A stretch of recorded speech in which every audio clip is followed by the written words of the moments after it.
مخکې له دې چې ویډیو ته لاړ شو له تاسو څخه هیله کوم چې زموږ یوټیوب چینل سبسکرایب کړئ ځکه چې د فیسبوک پیجونه او لایفونه همیشه رپورټ کیږي نو د سبسکرایب کولو لپاره به لومړی راشئ دا سره بټنه سبسکرایب به کلیک کړئ له هغه وروسته به د بیل نشان کلیک کړئ یا د زنګ نشان بیا به آل یا ټول انتخاب کړئ نو له دې سره به زموږ د ویډیوګانو نشریدو سره به تاسو ته خبروای درشي جزاک الله خیر د ما اوریا ته سلامونه مې وړاندې کړل اوریا محترم دغه یو سوال ز تاسو نه کوم که چېرته دغه جواب راکې ډیر د سره د کابل اداره چې مونږ مرته اداره وایو د ادارې په شکل ورته خو خیر د غنی حکومت به ورته وایو دغوی بافشاري ډیر په اوربند د هر جي کې چغې وهي اوربند ولې دوی اوربند ته دومره لیواله دي در حال چې همدغه غني چې کله انتخاب سو لومړی انتخاب د جګړې و دا یې لاړه زندانیانو ته د مونږ په یاد دي د پلچرخي زندان ته مونږ په نیک پالو نیوه چې دا یې به ځینې بندیان خوشي کړي د ځینو په بند کې به تخفیف وکړي خو د زندانیانو ته اخطار ورکړه چې تاسو اردو عسکر وژلي تاسو هیڅکله به مونږ تاسو ونه بخو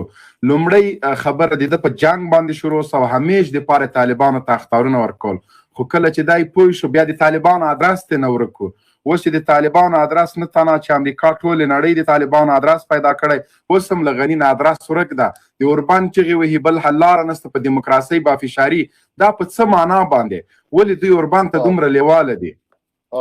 مننه جنرال صاحب تاسو هم د زړه له کومې سلامونه وړاندې کوم او ښه راغلاست درته وایم مننه زه د بحثونه اورم ډېر ښکلي بحثونه دي خدای پاک نور بریالیتوبونه هم درکړي د تاسو کوښښونه د قدر وړ دي او د درناوي وړ او دروند شخصیت یاست د کابل اداره په جنګ کې پیدا شوې ده او په جنګ کې جوړه شوې ده او دا اوس هم د جنګ محصول ده دا تقریبا 20 کاله وړاندې د B52 په زور باندې جوړه سوله او ورو په دوی باندې سرمایه گذاري وسوله تر اوسه پورې دوی پرته له جنګه تر اوسه پورې ژوند نشي کولای او دوی چې اوس غواړي چې طالبان باید جنګ بند کړي دوی دوه مخې لري لومړی دا شعار د دوی غولونکی ده د زړه له کومې د جنګ بندول نه غواړي که دوی د زړه له کومې د جنګ بندول غوښتلی نو اول دوی باید جنګ بند کړی وای سراسري ډزبندي اعلان کړی وای او بیا طالبانو نه غوښتنه کړې وه چې دا د موږ ډزبندي وکړه راسي نو ستاسې هم ډزبندي وکوئ دویم ځکه دوی جنګ نه غواړي چې دلته 20 کاله جنګ سوی ده دا تش په خبرو باندې جنگ نه بنديږي د جنگ د بندولو لپاره باید یو میکانیزم جوړ شي یو طرز العمل باید جوړ شي او دغه طرز العمل په بین الافغاني مذاکراتو کې جوړېدلی شي چې دوی الته دغه طرز العمل نه جوړوي دغه یو اصول نه جوړوي ځکه دوی د جنگ دوام غواړي په بین الافغاني مذاکراتو کې دوی خنډونه اچوي ترڅو دغه طرز العمل او اصول جوړ نشي وخت کې الته طرز العمل جوړیږي په بین الافغاني اصولو کې او یو لایحه ورته جوړیږي چې د هغې پر بنسټ په افغانستان کې عمومي ډزبندي وسي نو د دغه طرز العمل د جوړولو لپاره بیا باید نوی دولت جوړ شي او هغه نوی دولت چې جوړیږي طبیعتا هغه د دغه سولې هوکړلیک سره باید یو اسلامي دولت وسیږي ترڅو دغه د سولې طرز العمل په ټول هیواد کې پلی کړي او افغانستان ته یو تلپاتې سوله راولي نو په هغه صورت کې دوی مجبوره کیږي چې نوی حکومت ته واک انتقال کړي او خپل جای ورته پریږدي چې دوی نه دي حاضر اوس داوطلبانه دا کار وکوي او دوی یو بله موخه هم لري دوی غواړي که چیرې تصادفاً د امریکا په فشار د ناتو په فشار باندې چې دوی ټول همزمان له طالبانو نه ډزبندي غواړي هغه ناتو ده که هغه امریکا ده که د کابل حکومت ده که چیرې دوی په طالبانو باندې ومني چې تاسې ډزبندي وکړي او طالبان هم په ټول هیواد کې یو سراسري آتش بس نافذ کړي په هغه صورت کې به بیا دوی خپلې چلچې کوي خپل ډالرو پیسې به راټولوي او طالبان به په 15 کلو 6 کلو 10 کلو باندې په خبرو باندې مصروف ساتي او په ښارونو کې به هر ورځ په ضد باندې مظاهرې او اعتصابونه کوي. دوی غواړي چې له دغه شعار نه د طالبانو د غولولو په خاطر باندې یو استفاده وکوي. مګر تر کوم چې ته معلومه ده طالبان هم پوهیږي چې دا شعار د دوی غولونکی ده، دوی هیڅ وخت په عمل کې ډزبندۍ ته حاضر نه دي. نو زما فکر دا ده چې طالبان به هم جنگ ته ادامه ورکړي او هم د سولې او مذاکراتو په ډګر کې فعاله ډیپلوماسۍ ته په دواړو ډګرونو کې به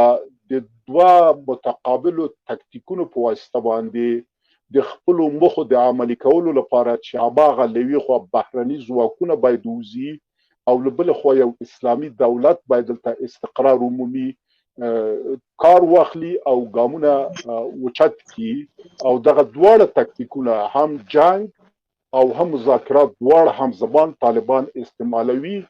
بیا مرکوم د خپل مخو د پلي کولو په خاطر باندې او دا دواړه یو بل باندې متقابل اغیزه لري او تاثیر لري او یو بل سره مرسته کولای شي. او تر هغه وخت پورې چې زه پوهیږم د کابل د حکومت په موجودیت کې داسبندي ممکن نه ده، ځکه چې دوی داسبندي نه غواړي، دوی داسبندي نه کوي، دوی آتش بس نه کوي، دوی له بل چا څخه دغه یو څو غواړي چې دا بیا هم عرض کوم غولونکی وریا صاحب غږ لري جنرال صاحب محترم غږ لري نه غږ نشته